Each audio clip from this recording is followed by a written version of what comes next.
Tsukasa Mizugaki was an ugly loser leading an average life before securing a job at a futuristic corporation through his father's links, following his failure to get into college. However, his life takes a turn when he falls in love with Ayla, an android with only 2,000 hours left to live. In a futuristic world, a brown-hair boy whose character design doesn't look any different than a typical anime protagonist rushes in the shopping mall elevator. There he meets a silver-haired girl who is looking far away from the glass window of the elevator with a tear in her eye. When she notices the average-looking brown boy staring at her, she quickly turns her face to him. Meanwhile, the brown-haired guy thinks by himself that he fell in love with her without knowing her name. I don't blame the guy. We all have been there at some point of our life. The following morning, the same brown-haired man is wearing a suit and is heading to his new job at Psy Corporation headquarters. The guy goes to the information desk and asks for the directions of the Terminal Service Department and is directed to Terminal Service 1's office, situated in a building behind the main headquarters. The brown-haired guy seems disappointed after seeing the building of his department, but well, it seems there is nothing much he can do about it.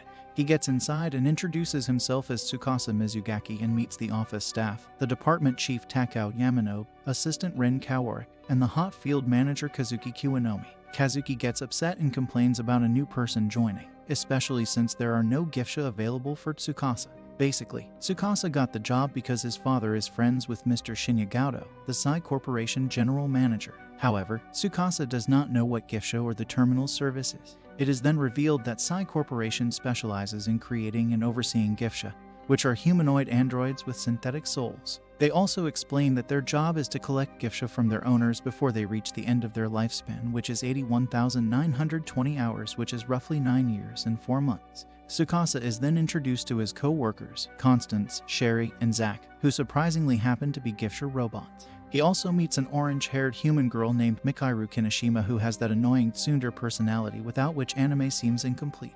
The team discusses what to do about Tsukasa not having a partner. Suddenly, another geisha arrives, this time to serve tea to the employees, and hey, it's the same silver-haired girl who was crying at the elevator. Tsukasa recognizes her as the girl he met at the shopping mall. Takao casually introduces the silver hair to Tsukasa, and surprisingly she is also a humanoid android named Ayla. As she serves tea, Takao suggests Ayla to be his partner. However, Kazuki is strongly against the idea. Well, it seems no one cares what mommy material Kazuki says because Ayla is assigned as Tsukasa's partner by Takao. Later, Tsukasa thinks it would be a good idea to learn more about Ayla by asking what she was looking at when they first met, but Ayla says that she is having error understanding what he is saying. This annoys Tsukasa and he wonders if he is talking to same geisha which he saw last night at the elevator. Suddenly, annoying Mikairu and that kid geisha Zack appears. Mikairu reveals that she has been assigned to be Tsukasa's mentor and has been ordered to take him along with Ayla on a job that involves retrieving something.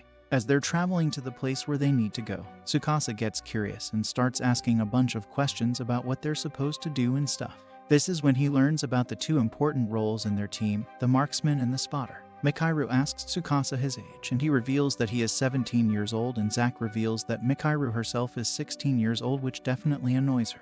Feeling a bit overwhelmed, Tsukasa asks if there's a training manual he could read to understand better. So, Ayla hands him a small book. Tsukasa opens up the book thinking it to be a training manual, but unexpectedly it was a personal diary. I guess Tsukasa didn't find it particularly useful for his training, though. Mikairu, her geisha partner Zack, Tsukasa and Ayla get to the place where they have to retrieve their target, a geisha named Edward whose synthetic soul going to get expire in few days. Tsukasa is worried the owners might get mad and not give Edward back, but Zack rings the doorbell with a big smile and talks to them. Everything goes smoothly. The owners cried as they were saying their goodbyes to a geisha whom they cared like their son before Edward is taken. Zack did some scanning stuff and deletes Edward's memories in front of the owners. On the ride back, Mikairu talks to Tsukasa about the important rules they always have to follow during retrievals, like deleting memories and be patient with the owners. Tsukasa thinks that removing memories of a geisha in front of the owner seems a bit too much, but Mikairu reveals that geisha has its owners really sensitive and private information which can be dangerous if it gets leaked, so they have to make sure it's deleted in front of them. Mikairu then asks if he is understanding the company's way of doing things, to which Tsukasa reveals that he thinks the job is pretty easy. But Mikairu warns that it is going to be a hell lot of trouble. The following day, both teams get another task to go to Chizu Shirohana's house, who owns another geisha named Nina. As they arrive there, Zack uses his ultimate weapon, but the old woman Ms. Shirohana overpowers it and shut the door in their faces. Mikairu grumbles about how tough Ms. Shirohana is making the retrieval. So, they decide to leave her for now and go to another target. As they arrive to fetch their next target, Mikairu reveals that Isla is really experienced, so she will be the one dealing with these owners. Isla agrees, but as she gets closer to the doorstep, she gets so nervous that she asks Tsukasa to ring the bell for her. Suddenly, they hear something and it's the owner and his geisha trying to run away. As they watch them, Isla tries to catch them by jumping off the building but unfortunately ends up wrecking the apartment's garbage area along the way. Back at the office, as they report everything back, Takao tells them to be more careful next time. Suddenly Kazuki appears and starts scolding and beating Tsukasa and tells him to not put Isla in dangerous situation anymore. Mikairu reveals that Kazuki was Isla's old partner and she doesn't know the whole thing. So she promises Tsukasa she'll sort things out with the bosses because she doesn't want him to quit yet. She also gives Tsukasa and Isla the job of getting Nina back. Isla gets fire up and confidently says that she will do it. Later, Isla and Tsukasa can be seen trying really hard to win over Ms. Shirohana every day, even bringing different treats each day like tea, cookies, and a whole afternoon tea set, but they get turned away every time. In a desperate move effort, Isla sneaks into the Shirohana house but falls into some bushes. Nina, who is in the garden watering plants, sees her. Ms. Shirohana also appears because of all commotion, and when she sees Isla she threatens to call the police. But Nina convinces her grandma to let Isla clean up first as she got dirt all over her because of the fall. Finally, they get inside. As Isla baths, Tsukasa can be seen trying to talk about the retrieval options with Ms. Shirohana, like 30% cash back, new geisha or Nina's body but with new memories. She interrupts him, saying she'd rather pass away than lose Nina. At the same time, Nina gets into bathroom to dry Isla hair and they start talking. Nina admits she's scared of the retrieval, but she doesn't want to be a burden to her grandma when her life ends, and she also wants to say a happy goodbye to Ms. Shirohana. Ms. Shirohana can be seen listening to the girls from the other side of the door and realizes that she hasn't been thinking about other and eventually agrees to sign a paper and invites Tsukasa inside. She also asks Isla to make tea for 4, and they spend the rest of Nina's time together with drinks and snacks. In the storage chamber of the vehicle, Nina reminds her grandma of important things to remember after she leaves. Nina tries to think of more to say, but Ms. Shirohana assures her everything will be okay. They say their final goodbyes and Ms. Shirohana goes home, saying thanks to Isla and Tsukasa as she closes the door. During the ride back, Tsukasa thinks about the day's happenings, and Isla mentions she understands his thoughts. She also concluded that she also needs to use the bathroom, mentioning she drank too much tea. Tsukasa gets all shy and tells her to control it, but it seems she can't control it and the volcano erupted off screen.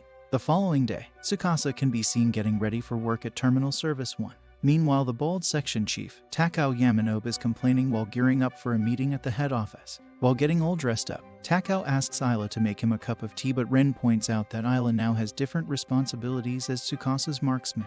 Listening to this, Takao gets upset and leaves, but suddenly a man named Yasutaka Hanada enters the office. Tsukasa is confused and wonders who that man is, when his colleague tells him that he is a veteran of almost 10 years at Terminal Service 1. Kazuki immediately appears in front of him and starts beating and scolding for not putting in enough effort, but Yasutaka excuses that he was busy with paid vacations and other office trips. Yasutaka then asks about the new employee and diverts his attention towards Tsukasa. Out of curiosity, he asks about his connection with Mr. Shinya Gado. Recalling the past, Tsukasa remembers his meeting with the Sai Corporation's GM Mr. Shinya Gado, who seems like some dangerous person, mentioned that hiring him would be a special treatment for the sake of his father as Tsukasa failed his university's entrance, and also warns that if he did any blunder he will be fired immediately. Back to the present, Tsukasa tells him that his father is just friends with Mr. Shinya Gado. Sherry, Yasutaka's geisha partner, interrupts and pulls him away to focus on their work due to a backlog of retrieval assignments after his absence. Later, both Tsukasa and Isla are sent to a car garage for another geisha retrieval mission.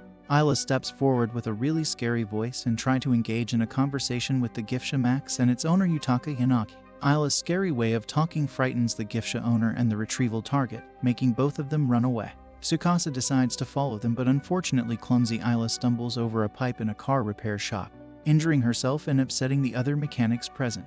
Later, both Mikairu and Zack arrive to pick up Tsukasa and Isla from the garage, with Mikairu apologizing to other workers before driving away. While on their way back home, Mikairu is scolding both Tsukasa and Isla for failing third time to get the agreement form signed. She also concluded that despite assigning the duo easy tasks, they haven't shown any improvements. Mikairu singles out Tsukasa because of his inefficiency in getting the job through a referral. Isla is about to correct her, but Tsukasa immediately apologizes and takes the responsibility. At the Terminal Service 1 workplace, Mikairu is kind of ticked off about Tsukasa's performance. Yasutaka and Zack notices and teases her a bit, jokingly saying that maybe she's upset because she has a crush on Tsukasa. This makes Mikairu even more annoyed and angry that she furiously tells them to shut their mouth. Meanwhile, Kazuki, who's been listening in on their chat, decides to have Mikairu's point of view about Ayla being out there, working in the field, as Tsukasa gets back to the office. He spots Ren, who's already on his way out, heading home. As he boots up his computer, a reminder pops up on his screen. It's telling him that Ayla's in the unit testing room. So, Tsukasa decides to head over to the head office. As he's swiping his staff card to get in, he catches sight of a live video on a screen. It's showing Ayla, and she's diving deep into a pool. Once he's inside, Tsukasa meets the staff of the unit testing room. A woman with bright yellow hair steps forward and introduces herself as Irumuru. She also introduces a guy in his mid-30s who's busy at the control console and introduces himself as Mikijiro Tetsuguro. These two are the Gota engineers at the terminal service. Tsukasa, curious about what's going on, asks what Ayla is up to. Iru explains that they're testing Ayla's physical abilities. Iru also concluded that Ayla has been visiting the facility pretty regularly ever since she started partnering up with Tsukasa. But Iru seems a bit concerned. She wishes Ayla wouldn't push herself so hard because the intense training is starting to wear her body down.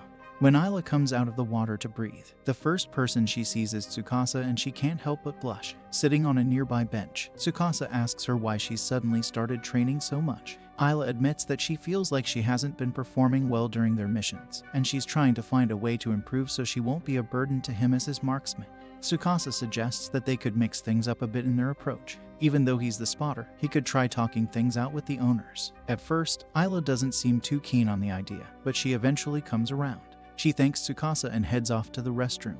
The next day, Ayla is watering her plants when Mikairu comes up to her to talk about Tsukasa and his poor performance. She reveals that she has spent the whole night thinking about everything that happened the day before. Mikairu has been blaming the wrong person for all the issues, so Ayla finally sets her straight. She tells Mikairu that it's not Tsukasa who's been making all the mistakes and asks her to go easy on her spotter. Mikairu catches Tsukasa chatting with Constance and calls him and Zack over to have a little chat on the office staircase. She shares a crucial piece of advice that they follow in every retrieval mission to show compassion for both the Gifsha and its owner. It's a principle they hold dear in Terminal Service 1, even if the higher-ups don't quite agree. As she walks away with Zack to go on a mission, she asks Tsukasa to forgive her. Later that night, Tsukasa is deep in conversation with Yasutaka, busy penning his own guidebook. Tsukasa shares how hard Ayla has been working, to which Yasutaka remarks on how futile all the training seems to be.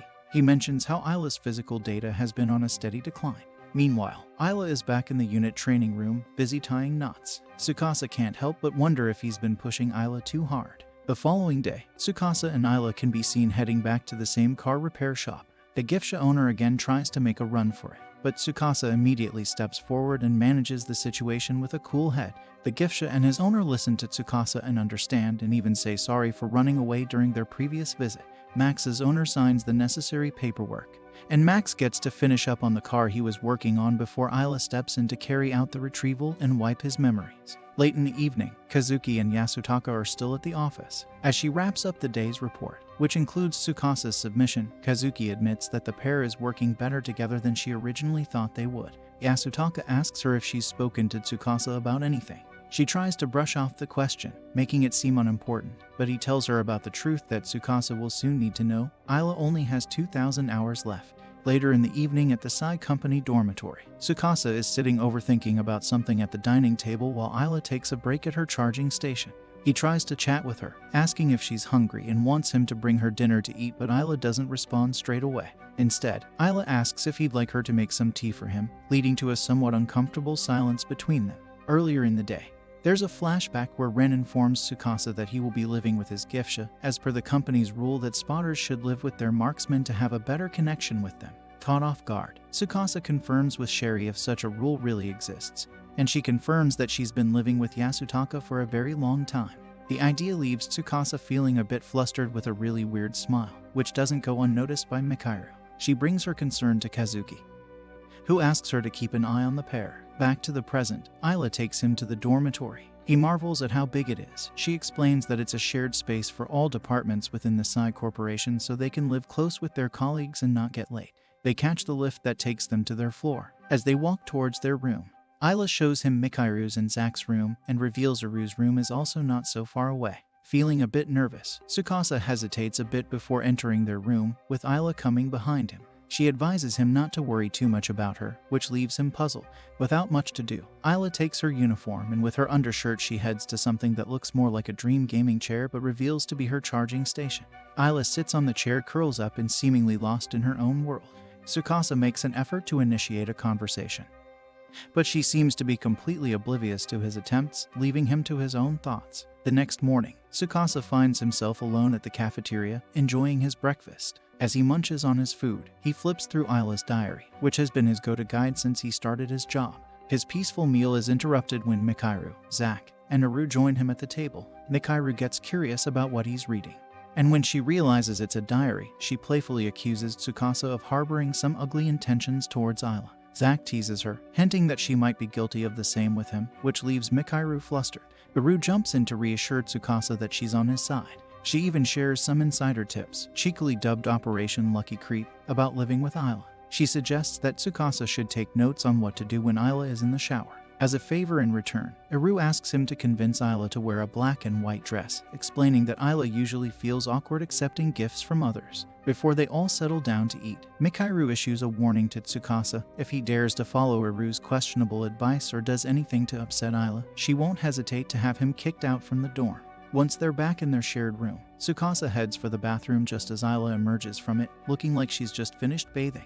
He quickly panics, assuring her that he isn't looking at her, but Ayla brushes him off once again, making him think she might despise him. Later at the Terminal Service 1 office, Ren picks up on Tsukasa's low spirits and asks him what's bothering him.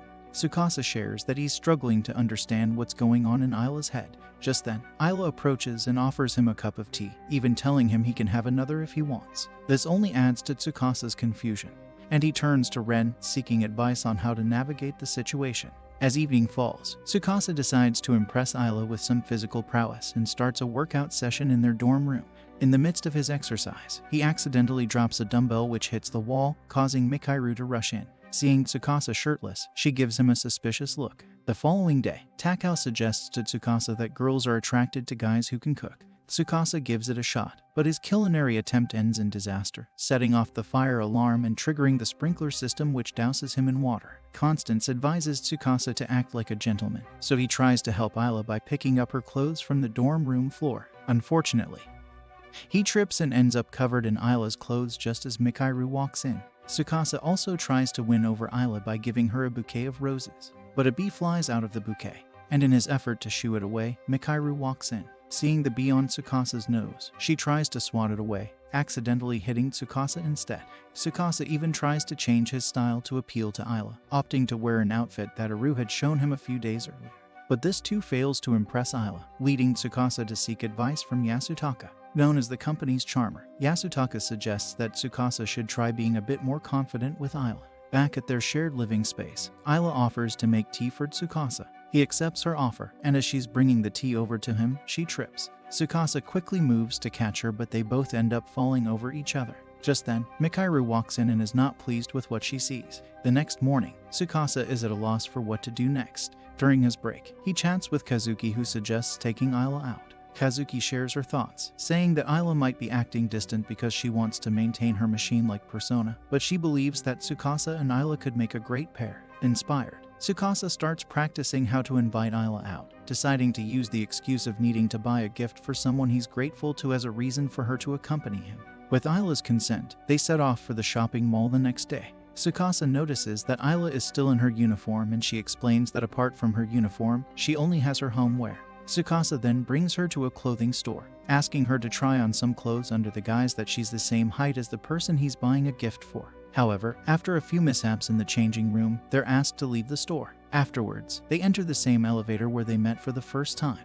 Tsukasa brings up that it is the same place where he and Ayla first crossed paths. He inquires about what she was doing here for that day after listening to Tsukasa, but Ayla outputs error as she did not quite catch what he said. We all know she definitely did. Then she takes him to a store at the highest floor of the mall where they sell herbs. Tsukasa decides to buy herbs as a gift instead and asks Ayla for her advice on what to buy Ayla. At first, she gets confused as why he needed her preference to buy something for someone else, but still agrees to help. Tsukasa starts describing the person he's getting the gift for. At the end, Ayla concludes that the person he's giving the gift must be a bit annoying. Once they've picked out the herbs as they head out, Tsukasa decides to take Ayla to the amusement park next. Once the duo reach the park, Ayla is puzzled and asks him why they're there when they've already bought the gift. Tsukasa exhales and reveals that the person he wants to thank is no one else but Ayla herself. She gets confused and asks him what he's thanking her for. He explains that he wants to celebrate their partnership by making some memories together. Ayla gets furious and quickly clarifies that their partnership is strictly professional, which leaves Tsukasa a bit disappointed. He tries to explain that he was just hoping to spend some good time with her, but Ayla gets surprised with his way of thinking. Ayla tells Tsukasa that she is not designed to enjoy amusement parks but to work, and heads home, leaving him behind.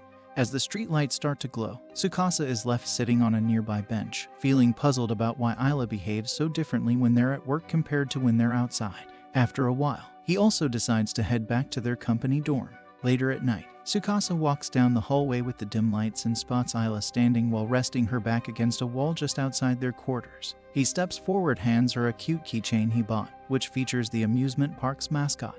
Even though Ayla hesitates, but Tsukasa insists she take it, telling her she can just throw it away later if she doesn't want it. Ayla then immediately apologizes to Tsukasa for leaving him alone at the park so abruptly. Tsukasa then talks to Ayla and takes out a bag of herbs which they bought at the mall and asks her to make some tea. They sit together at the dining table and spend a good time while sharing the warm drink. Later that night, while Tsukasa is fast asleep, we see Ayla sitting on her charging station, quietly looking at the keychain in her hand. Tsukasa wakes up bright and early, ready to start the day. Ayla also wakes up and gets ready. Tsukasa decides to greet her with a cheery good morning, and to his surprise she responds back this time. Tsukasa is taken aback as he does not believe his ears, so he repeats his greeting, to which Ayla responds again. Overjoyed by his accomplishments, he can't help but blush and bounce around in happiness. Just then, Mikairu walks in to see what all the commotion is about, as Tsukasa excitedly tells her about how Ayla had greeted him morning for the first time at home. Mikairu suddenly notices Ayla changing and kicks Tsukasa out of the room after calling him creep. After arriving at the Terminal Service 1 office, Tsukasa can be seen still riding the wave of joy from his morning interaction with Ayla.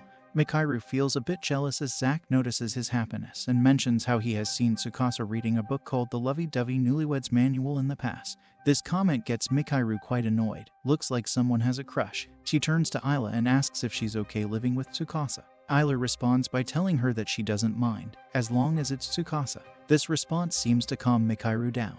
Zack throws more fuel on the fire by teasing Mikairu that Tsukasa and Ayla might be getting a little too close for comfort at night. Mikairu continues to show signs of annoyance and what seems like a touch of jealousy. Then, Kazuki walks in and presents the team with 7 new assignments for the week.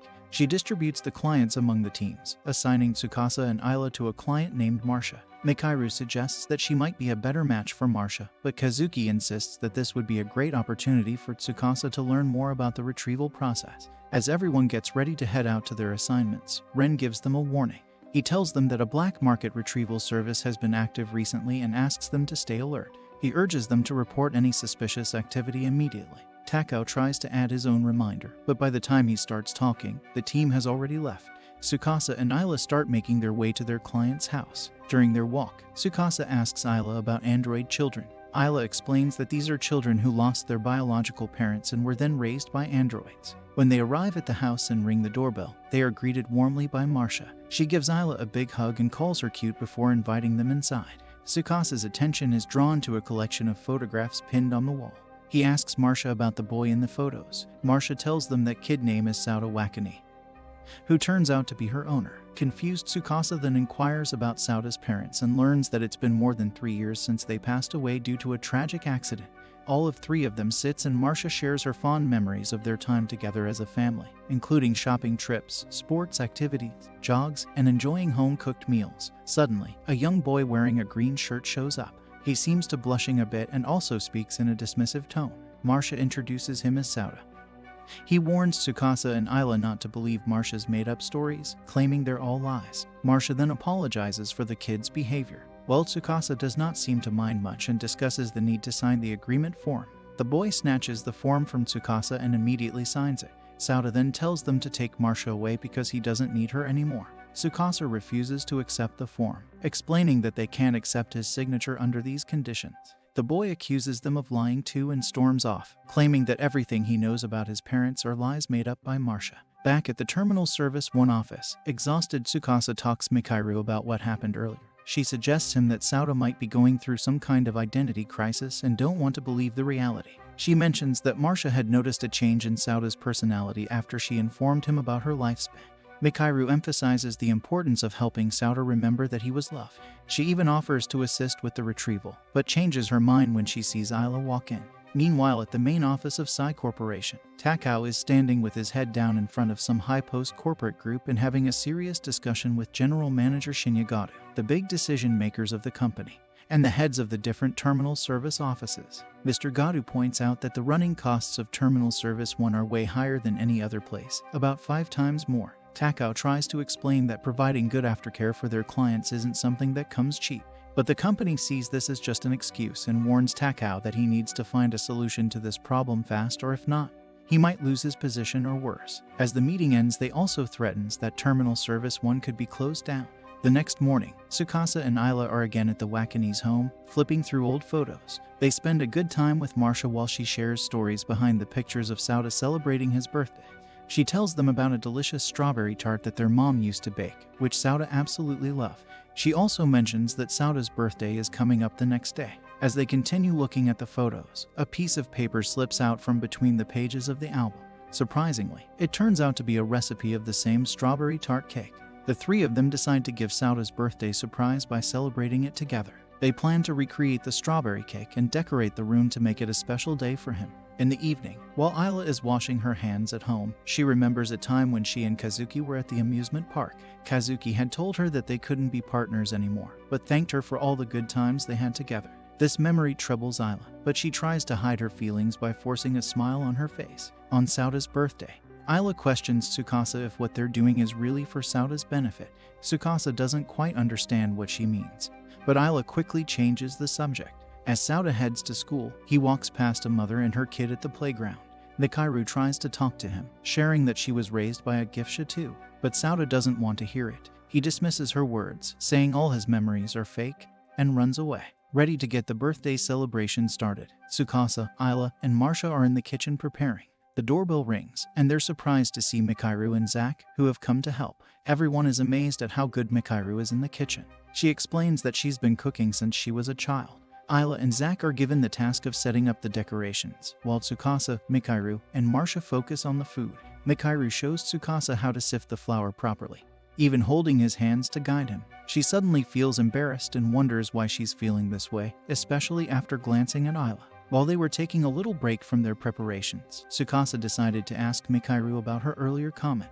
He was curious to know why she felt she could relate to Sauda's situation. Mikharu then opened up about her past, sharing a deeply personal story about her father. Her father was a geisha, and he was supposed to be taken away 3 years ago.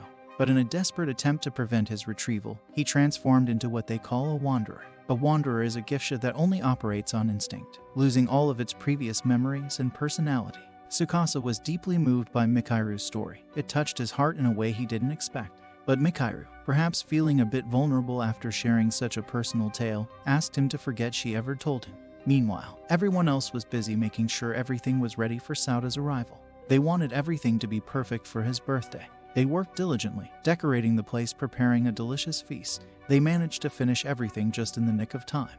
Ayla, in her own unique way, tried to contribute to the cheerful atmosphere. She practiced her most joyful smile, wanting to greet Sauda with a face full of happiness. However, Zack, always the joker, teases her by saying her smile looked a bit scary. Despite his teasing, they all shared a good laugh. When Sauda returned home from school, he was greeted with a burst of colorful confetti and a table laden with all sorts of delicious food. He took a seat at the table, a little taken aback by the surprise. He confessed to everyone that he hadn't really wanted a big celebration. But then, his eyes landed on the strawberry tart and his face lit up like a Christmas tree. As he looked at the tart, memories from his past came rushing back, overwhelming him. His eyes welled up with tears and he tried his best to hold them back. Unable to contain his emotions, he reached out and hugged Marcia, asking her forgiveness. Marcia comforted him, reassuring him that even if she had to leave, the bond they had formed would always be there. The day before Marcia's retrieval, a stranger knocked on the door as Sauda opens to see who it is. The man introduced himself as a representative from the terminal service. He asked Sauda if Marcia was home. Sauda, confused and taken aback by the sudden visit, could only stare at the man in confusion. While Marcia was heading home after a grocery run, she stopped for a moment, wondering if she had bought enough food for her and Sauda. She quickly shook off the worry, reminding herself that it is her last day with Sauda tomorrow, so there was no need to overthink about her food. She arrives home, but just as she is climbing the stairs to their home, she is ambushed by the same man who is now pointing a taser. Meanwhile, at the headquarters of Terminal Service 1, Tsukasa got a call from a very anxious Sauda, who informed him that Marcia has not come back home yet. This news prompted Tsukasa and his partner Ayla to rush to the Wakani residence. Once there, Sauda informs them about the earlier visit of a man claiming to be from Terminal Service 1, who had been asking about Marcia. Ayla suggested to Tsukasa that this man could be from the Black Market Retrieval Service. Sauda pleaded with them, asking if they could just ask their friend to bring Marcia back. But Tsukasa explained to him that he had been tricked by the man. He then made a promise to Sauda that he would bring Marcia back safely. Back at Terminal Service 1, all the spotters and Gifsha started a search operation for Marcia. Takao phoned Mr. Shinyagadu to update him on the situation. He mentioned that Marcia only had until 1 o'clock the next afternoon before she would turn into a wanderer.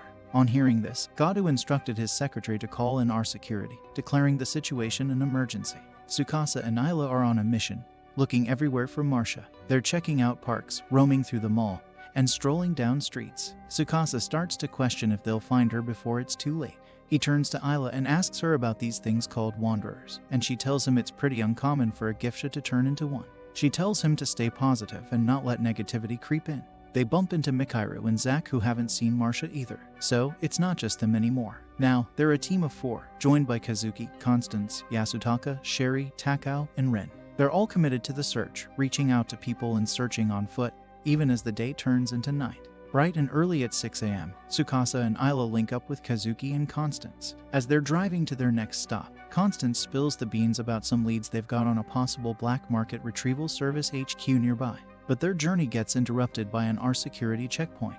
This really grinds Kazuki's gears, and she insists on speaking to the boss. As the supervisor walks up, there's a moment of surprise. They know each other. Inside the command center, Kazuki squares off with Mr. Shinano, accusing him of sticking his nose in their retrieval mission yet again. She wants to know what info they've got, but Shinano tells her it's top secret. Kazuki tries to play hardball, suggesting that she'd be willing to let bygones be bygones if he'd share the intel. Shinano asks for a map to be put on the big screen and tells Kazuki they've pinpointed Marcia and the suspect's location. The folks at Terminal Service 1 are getting all geared up. They're putting on earpieces and holsters, looking super official. Yasutaka is explaining to Tsukasa that dealing with Gifsha can get a bit tricky when they turn into wanderers. It's because they're limiters. The things that help keep their functions in check aren't working anymore. He says if things get really bad, they might have to use something called a virus data gun. This is a special gun that spotters use, and it can forcefully shut down all of a Gifsha's operation.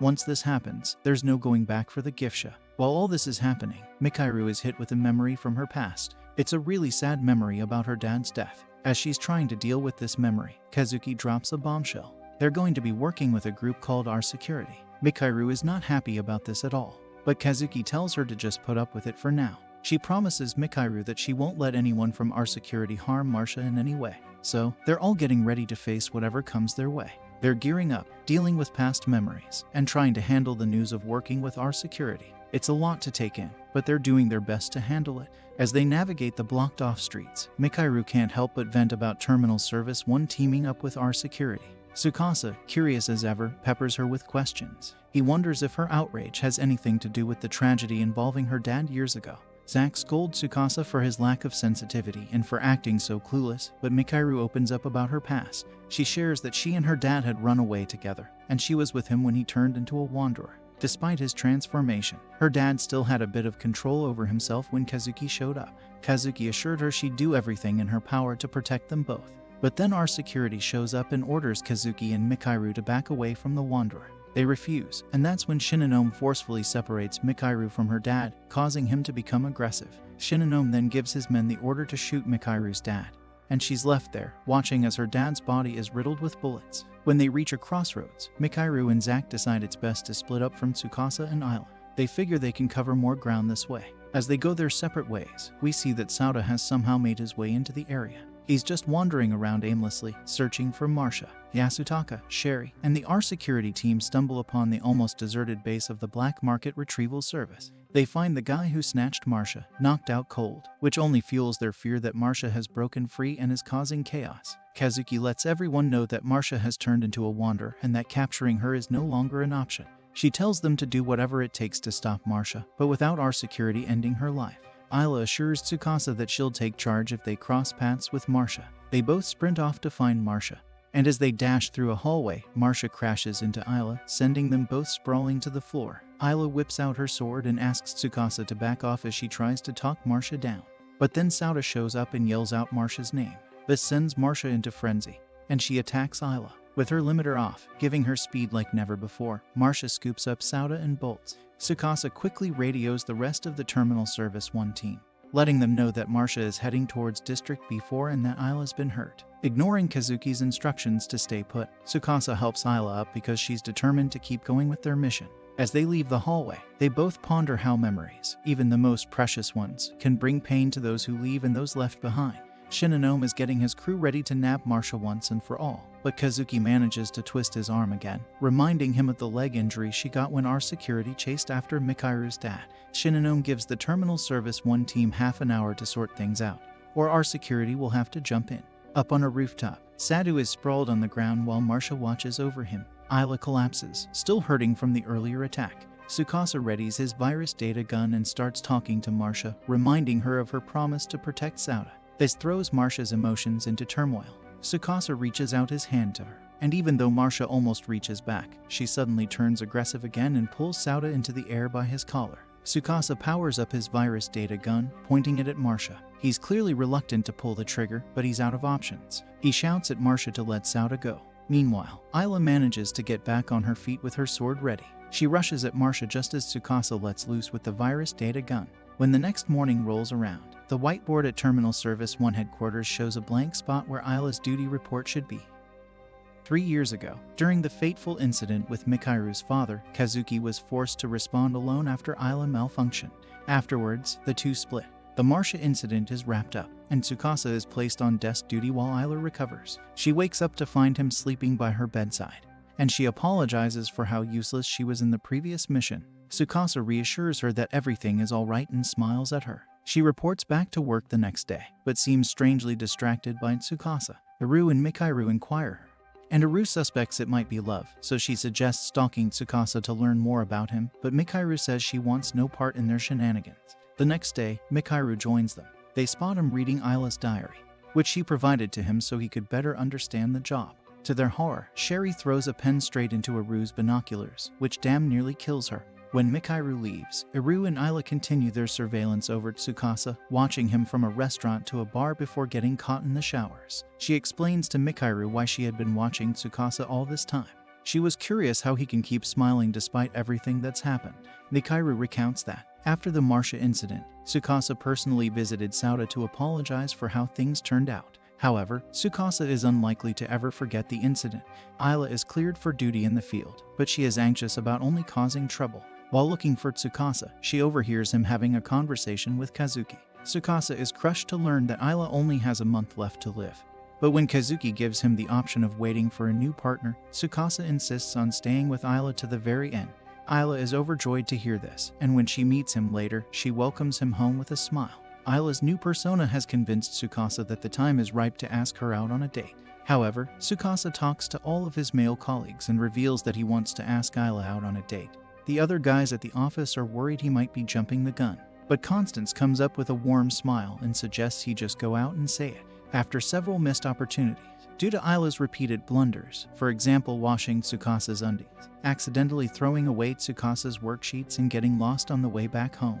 But finally Tsukasa pants up and finally manages to ask her out on a date. Fortunately, she says yes as long as it will make him happy, resulting in Zack losing his bet with Yasutaka. The following day, when Kazuki hears about this, she pulls him aside and warns him not to get ahead of himself. As a newbie, he should focus on his work. When Tsukasa agrees, she leaves, stating that he can do whatever he wants. The days pass by in a flash, as Tsukasa grows to be a more competent worker, while Ayla continues to train. Mikairu, who hadn't heard of the date until now, is secretly bothered by it, since she has a not-so-secret crush on Tsukasa. She later meets with Ayla, along with Iru to discuss her upcoming date. Meanwhile, Zack is sitting on the side minding his own business. Both Iru and Mikairu are shocked to learn that most of the date's plans are left to Ayla, so they float some ideas around as to where their date should be. Then Mikairu asks Ayla what she will be wearing for the date as she can't go wearing the same uniform she usually wears all the time. Ayla then shows them the only casual torn dress that Tsukasa bought her. Iru offers to mend it for her. Later that evening, Ayla decides on visiting the amusement park, since it was the same place that she last turned him down. However, while going through Ayla's diary, Tsukasa is concerned to see that her last entry was of her trip with Kazuki to the same amusement park 3 years ago. When they enter the park, Ayla goes straight for the same bench where she and Kazuki would sit while she watches people. However, this all stopped after the incident 3 years ago.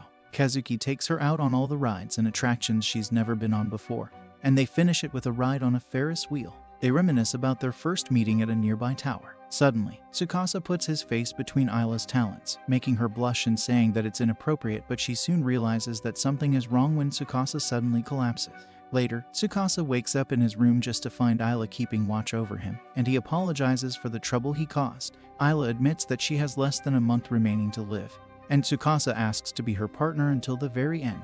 Meanwhile, Mikairu is standing outside their apartment with a rice porridge, deciding if she should go outside or not. Some days later, while out on a routine retrieval, Tsukasa is talking to an old woman while Ayla plays with a small girl, which seems to be the gift they are there to retrieve.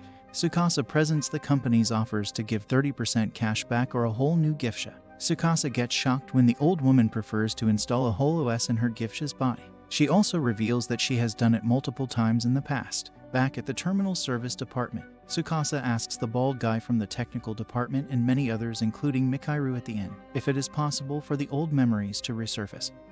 But he is told that it's impossible because there is no precedent that can prove it. One afternoon, Tsukasa and Ayla meet Andy, a giftship from Terminal 3 sent to hunt a fugitive target that is on the run. Suddenly, Iru appears and gets all excited. She calls out to her as Olivia and dumps her face into her big talons. Andy gets scared and throws her away. Iru gets confused and runs away, apologizing for mistaking her for someone else. Later that night, during their retrieval, Andy and the duo chase after the owner and her giftship, who appear to be lovers, as both of them run away. While chasing, Ayla tips and falls. Tsukasa stops to check on her, but Andy keeps chasing until she ambushes them and performs her duties with ruthless precision, without any regard for the owner's feelings. Although Tsukasa doesn't like it, Yasutaka explains that Olivia's actions are actually standard procedure, and it is only Terminal 1 that does it Kazuki's way since she started it 3 years ago.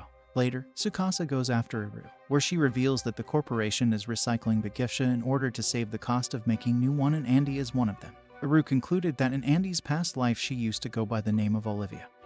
But after her new OS installation, it is evident that Olivia's is no longer the personality in Andy's body. Although she is sad that her OS was replaced, she is just happy to be able to grab Olivia's talents after all this time. The next day, Iru rushes into Tsukasa's office and takes him away and asks him to accompany her to a festival, since she also invited Andy. At first, Tsukasa hesitates, but Iru convinces him that he was curious if erased memories could resurface, and Iru says this is a prime opportunity to test it himself on Andy by going with them. Meanwhile, in the office, Mikairu seems annoyed by wondering what Iru might be doing with Tsukasa. When she asks Ayla to do something, she is shocked to see that she is herself jealous of how much attention the other giftship are getting, and insists on going as well. Tsukasa comes back and asks her to go with them to see the fireworks. The following day, the group arrives at the festival and Andy brings jellyfish juice for everyone. When Ayla gets jealous after seeing Tsukasa with other girls, Tsukasa comes to her and offers to hold her hand, but angry Ayla brushes him off with a pout. As Ayla keeps walking, she bumps into someone and gets lost. On the other hand, Iru and Andy tour the festival. Just like they used to, Iru is forced to face the reality that she is no longer the same person. Meanwhile, Tsukasa searches around and is shocked to find that Ayla is nowhere to be found. Iru has accepted that things will never be the same, so she decides to make new memories with Andy. Tsukasa asks her if she is okay with things as they are, and she replies that there is no point in agonizing over the past, since memories are all the same. After a while, Tsukasa finds Ayla sitting by herself. She is glad he found her, but she still carries heavy feelings in her heart. She says that if being with her would only cause Tsukasa pain in the end, then she would rather not be his partner. However, Tsukasa doesn't care and wants to be with her for as long as possible, and he boldly declares his love for her. Ayla turns him down, and Tsukasa is left feeling depressed. The following day, all the male staff of the office were standing while getting worried about the poor soul Tsukasa. Yasutaka steps up to take out Tsukasa from his misery by changing his hairstyles and showing magazines, but Sherry gives him a beating for fooling around. Suddenly, an angry Mikairu enters the room while calling for Tsukasa, but everyone stops her and tells her everything that happened. Afterwards, Mikairu confronts Ayla about it, and she explains that she just had no idea how to respond. Zack points out that Mikairu is flustered to hear the full details, which she definitely is, but she quickly denies and regains her composure and suggests that, in the meantime, the two should live apart. She takes him into her dorm alongside Zack. On the other hand, Ayla is sent to live with Iru, where she is wearing a cute rabbit costume with loads of junk food. Meanwhile, Mikairu grows tired of Tsukasa's gloomy and mopey attitude. She makes him some delicious food and reminds him to keep his work and personal life separate for the sake of their clients. As they were talking, Mikairu also recalls how Kazuki kept visiting her after her father died. Because of this, she was so moved by her that she decided to join the terminal service. The following day, Mikairu wakes up and gets worried when she realizes that she slept on the kitchen counter and Tsukasa must have seen her sleepy face. Later, Mikairu and Tsukasa comes out together. Surprisingly, Ayla also sees them as she come out of Iru's room. Ayla runs away after seeing them together and assumes that they had a relationship, but they chase her and fortunately able to clear off the misunderstanding. Ayla thanks them, and then confronts Tsukasa to ask for some time in order to properly come up with an answer, and the joy in Tsukasa's eyes can be seen clearly. The next few days pass by uneventfully, but their relationship has been somewhat repaired. However, one night, after a lengthy discussion with Mikairu, Ayla comes to a decision. She should stay away from Tsukasa. Mikairu is clearly confused since they just confirmed Ayla loved him. She responds that their love should not happen, especially since she only has a month left. Kazuki and Yasutaka have conflicting views over how things turned out. While Kazuki curses the confession as nothing more than a hindrance, Yasutaka remarks that it was simply Tsukasa doing what he believed was right. Mikairu had no idea that Ayla's lifespan was almost up and is shocked that Tsukasa knew before she did. She asks him why he went ahead with the confession anyway, and he replies that he wants to make as many memories as possible with her. Although in tears, Mikairu promises to support their romance. However, Kazuki summons both Tsukasa and Ayla to inform them that she is dissolving their partnership. Kazuki places Ayla under her while she assigns Tsukasa to work with Constance. Although Tsukasa protests against it, but Ayla believes this is for the best solution for them. Kazuki takes Ayla back to her room, but after doing all of this she is unable to bear the awkwardness between her and Ayla, so she calls for Constance, but he is out for fishing with Mr. Takao and others. Unable to think about anything, she brings out enough drink to take down an elephant. The following morning, she wakes up with no memory of the previous night, so she looks around and sees Ayla hiding. She then calls for her but gets embarrassed when she sees all the drawing she has done on Ayla's face with markers because of being drunk. Later, Kazuki arranges a meeting between staff to tell them their new targets. Tsukasa once again protests against her idea of dissolving his partnership with Ayla, but Kazuki reassures him that she'll turn Ayla around. She proceeds to go with Ayla to retrieve their target, Sarah, whose owner Antonio Horizon is a mafia boss. Although things looked dicey at first, they gained entry into Antonio's mansion. While in the mansion, he agrees to sign the consent form, under the condition that Ayla play with Sarah on her last day, since he used her for the past 9 years as a bodyguard, and not once did she live a normal life. Ayla agrees, but only if he comes with them. They spend their time walking through a flower field, and even if it is fleeting, it is a moment they will cherish forever. Meanwhile, Constance tells Kazuki that Ayla has undergone an undeniable change since he joined them. He explains that their costly way of retrieval was first introduced by Ayla herself, and Kazuki only began advocating for it 3 years ago. When they return, Kazuki confronts Ayla about her feelings for Tsukasa. She says that dissolving their partnership 3 years ago was the biggest mistake of her life, and if she thinks that staying away from Tsukasa is the best course of action, then she is gravely mistaken, because this will leave him with nothing but cold and bitter memories of her. The next day, Ayla works up the courage to reciprocate her feelings towards Tsukasa. Until her last breath, she wants to make many more happy memories with him, as if to say, "I was here with you." The next day, Ayla wakes up in a really good mood. She decides to start her day by cooking breakfast. As she's cooking, she takes a peek at her diary. A smile forms on her face as she flips through the pages, finally stopping at a blank one. She seems like she's about to write something. Picking up her pen, she starts jotting down her feelings about being the girlfriend of the person she deeply loves. The thought makes her blush. Next, Ayla decides to wake Tsukasa up. The first thing Tsukasa sees when he wakes up is Ayla, which makes him blush. This reaction from Tsukasa flusters Ayla, causing her to lose her balance and tumble down the stairs. After they both recover from the little mishap, they sit down to have breakfast together. They're having toast and tea, but there's a noticeable shyness between them because of their new relationship status. Tsukasa then asks Ayla if she would like to have dinner with him, to which she agrees. In the midst of all this, Tsukasa accidentally drops his teacup when Ayla unintentionally touches his hand. The tea spills all over the table. Tsukasa quickly gets up to find a rug to clean the mess. Meanwhile, they're waiting for the elevator in their dorm. Ayla tells Tsukasa that she needs to go and buy some tea after they finish work. They try to create a romantic moment by holding hands. But suddenly Aru, Mikairu, and Zack show up and the lovebirds end up getting all shy. Aru reveals that she is upset because she didn't get to see Ayla confess her love to Tsukasa. Mikairu downplays the confession, considering it unimpressive. However, Zack reveals that Mikairu has been continuously discussing the confession, which definitely annoys Zack. Upon arriving at Terminal Service 1, Yasutaka playfully teases Ayla and Tsukasa that they might be fatigued due to their activities the previous night, and we all know what he is talking about. Sherry steps in to defend them and tells Yasutaka to stop teasing them.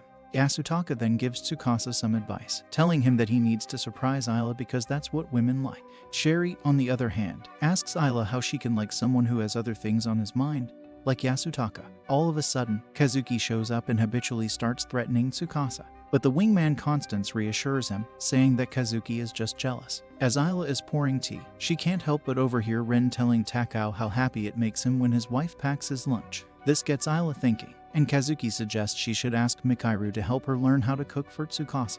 Meanwhile, Tsukasa is asking Constance and Zack for their thoughts. Constance suggests he should buy Ayla some flowers, while Zack comes up with ideas like playfully nudging her behind her knee or making silly faces at her. Outside their workplace, Ayla pulls Mikairu aside for a private chat. Mikairu is curious about how things have changed for Ayla now that she and Tsukasa have moved from dating to being an official couple.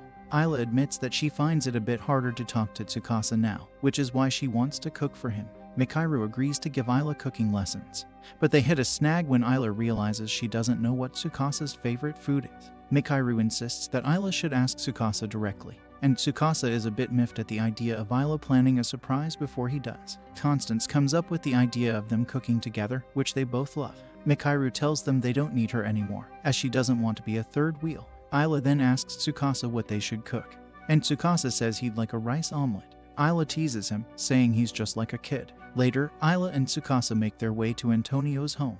The duo gets cold eyes at first, but when Ayla introduces Tsukasa to Sarah, explaining that Kazuki has transferred their case over to them. Meanwhile, Tsukasa is watching Antonio and Ayla in the garden. Sarah appears and asks if he's worried about something.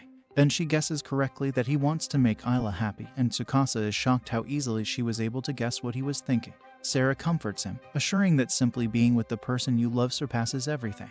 She mentions that many guys struggle a bit with expressing their feelings. Back at Terminal Service 1, Tsukasa and Ayla are having a romantic moment with each other, but Ren reminds them that he is still in the office. Later, the couple decides to go to the shopping mall. They grab tea from the herb shop and move on to the department store for clothes. Ayla admits to Tsukasa that in the past, she didn't have many clothes, as she believed a uniform is sufficient. While on their way back home, Tsukasa asks Ayla if they're really a couple, as he is worried that he hasn't done anything special for her yet. Ayla expresses her desire for them to keep living their lives as usual. They hold each other's hands while enjoying the breathtaking city skyline by the river. After reaching home, cooking dinner proves to be a bit of a disaster for them, with Ayla accidentally breaks an egg by dropping it on the floor. But finally they manage to finish making their meal. The dinner looks a bit odd, which makes Ayla upset, but Tsukasa takes the first bite and tells her it's pretty good for a first try. They both use ketchup to draw hearts on their omelets, but Ayla destroys it because of her shy nature. Tsukasa takes a bite, finds it delicious, and encourages Ayla to try it too. After they've had their dinner, Tsukasa notices Ayla writing in her diary. He asks her what she writes about, and she asks him to promise not to laugh. She shows him her recent entries, and tells him that she enjoyed their day together. She found it fun, happy, a little embarrassing, and decided to call it Rice Omelette Day.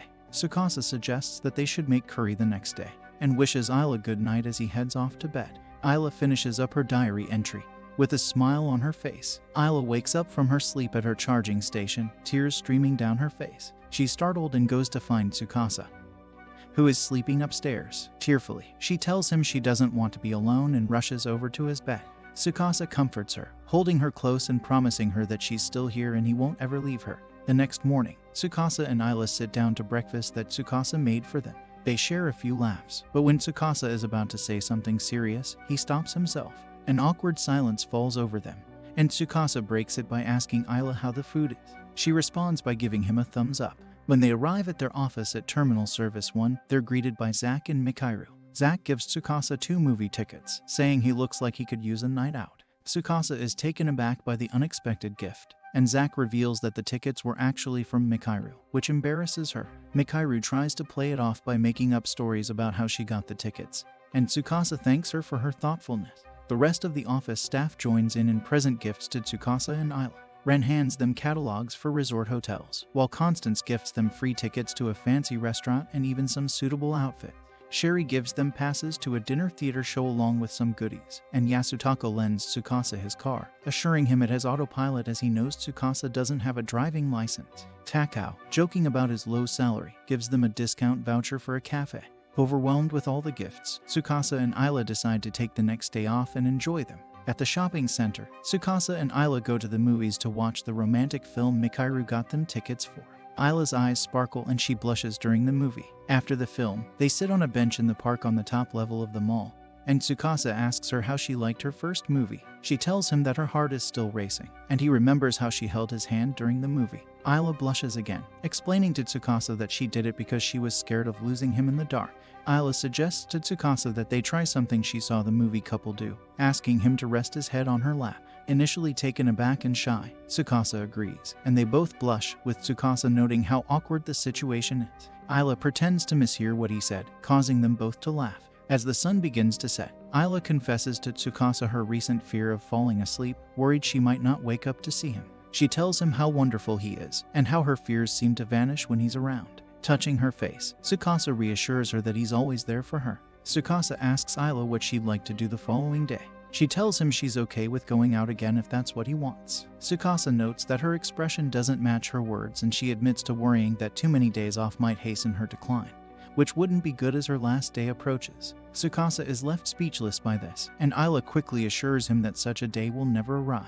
Tsukasa pats the bench next to him, and as Ayla sits down, he rests his head on her lap, assuring her they can keep living as they have, with occasional special days like the one they just had. In the unit testing room, Aru and Tsukasa observe Ayla's training on the screen, with Mikajiro noting that there's nothing unusual about her data. After Ayla finishes her session, Mikharu and Zack arrive at the facility, having been delayed at work. As Zack heads off to change, Mikharu notices Ayla's data on the screen and is surprised to see that she came in to train on her day off. Mikajiro comments that it's somewhat futile for Ayla to continue training, and Aru remarks that seeing Tsukasa and Ayla together makes her feel emotional. The next day, Kazuki summons Tsukasa to the conference room. As he asks her about their next assignment, she hands him a folder, the contents of which surprise him. Kazuki informs him that it's Ayla's retrieval agreement form and that she's relying on him, as he's the one who has to sign it. Outside the room, Ayla is shown to have overheard their conversation. Ayla takes Tsukasa to the garden she's been nurturing and instructs him on the care of the herbs and the best times to harvest each one. Tsukasa is charmed by Ayla's knowledge of herbs, and she shares that she started the garden when she had a lot of free time in the past. She then introduces Tsukasa to several herb books and magazines and tutors him in the skill of tea pouring. That night, she returns to the unit testing room for more training.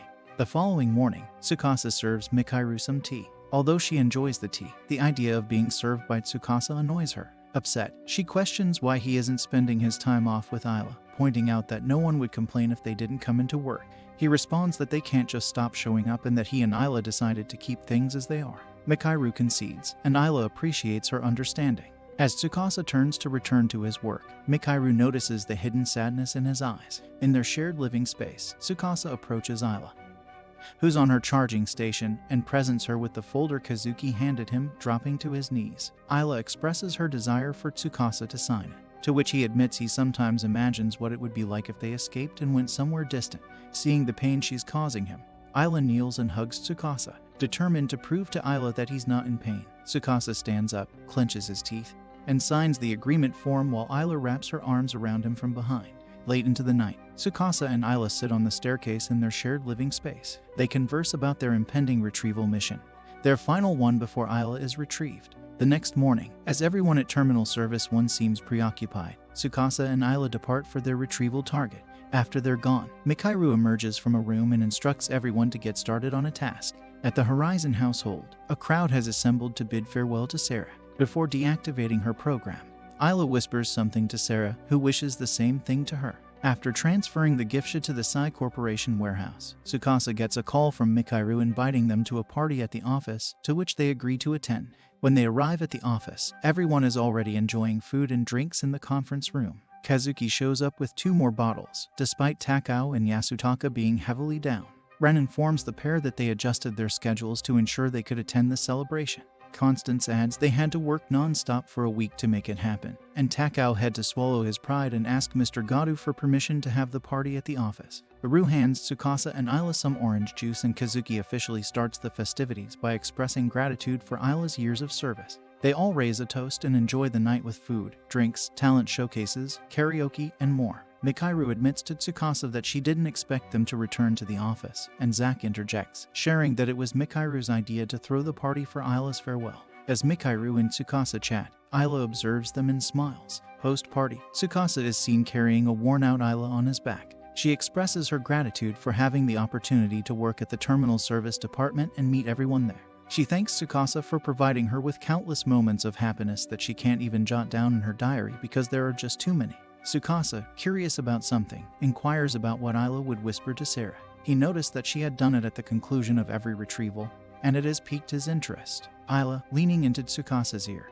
whispers the hope that one day he will reunite with his beloved ones. They continue their journey into the night, carrying these shared sentiments with them. As the morning sun peeks over the horizon, Tsukasa and Ayla are hit with the realization that this is their final day together. They spend the majority of their day tidying their shared living space and indulging in a shared bath. They bid a heartfelt farewell to their room, and Ayla leaves behind a letter, a tangible memory of their time together. They then proceed to their workplace, as they would on any other day. However, Kazuki is waiting for them, ready to whisk them away. She scolds them for choosing to spend their last day at the office. Before they depart, Ayla expresses her gratitude to Kazuki for the opportunity to be a part of the terminal service. With a surplus of time on their hands, Tsukasa and Ayla both come up with the same idea on how to spend it, a visit to the amusement park. They immerse themselves in the joyous atmosphere, trying out as many rides as they can and taking in all the attractions. But Tsukasa's heart feels heavy as he notices the sun beginning to set.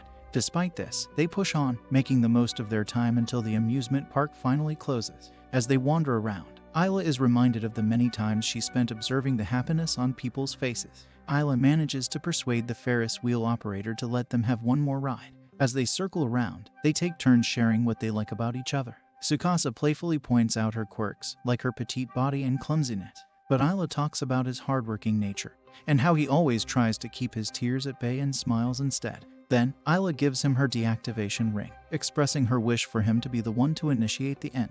As Tsukasa starts to cry, Ayla notes that it's the first time she's seen him shed tears. He places the ring on her and whispers the same hope she always does, that she may one day reunite with her loved ones. As they share a final kiss, the ring activates, marking the official end of her time. Tsukasa carries her to Kazuki, who expresses her gratitude for him staying by Ayla's side till the end. He and the rest of the terminal service team then open letters from Ayla. In these letters, she thanks each of them for the times they've shared and the memories they've created together. In a concluding scene, Tsukasa returns to Terminal Service 1 after completing a 9-month training program to improve his skills. He is welcomed by Kazuki, who introduces him to his new Gifsha partner. If you liked what you saw, consider subscribing to the channel and stay tuned for more quality uploads.